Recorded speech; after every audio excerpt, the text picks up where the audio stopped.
Commissioner Lahore और DG LDA Mohammad Ali Randhawa की हिदायत पर टीपा और टाउन प्लानिंग विंग LDA ने अब्दुल हक रोड जौहर टाउन के अतराफ ऑपरेशन किया।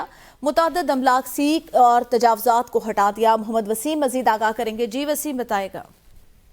जी बिल्कुल, टीपा और LDA की मुश्तरका टीमों ने ये कार्रवाई की है। अब्दुल हक रोड और जौहर टाउन के इलाकों में ये कार्रवाई की गई है। 3 घंटे से जारी ऑपरेशन में जौहर टाउन जीवन मार्केट की तरफ जो कमर्शियल इमलाक थी उनमें से जो तजावजात हैं उनको हटाया गया, जबकि अब्दुल हक रोड पर की जगह पर तजावजात बनाने पर 7 इमलाक को सरबमोहर किया गया, जिनमें नामवर रेस्टोरेंट्स और फार्मेसियां भी शामिल हैं। इन्होंने पार्किंग की जो जगह थी वहां पर तजावजात और अपने ऑफिस किए गए थे, जबकि DG LDA का कहना है कि इनको मुतअद्दिद बार तसीही के नोटिस भी भिजवाए गए और इनके इकदामात जो हैं उनके बेहतर ना कर सके, जिसके पर ऑपरेशन किया गया और इनकी तमाम तर जो मारूफ ब्रांड्स के बोर्ड हैं और बेसमेंट में पार्किंग एरियाज में बनाई गई जो तजावजात हैं उनको मुस्मार कर दिया गया है। जी सही, बहुत शुक्रिया वसीम।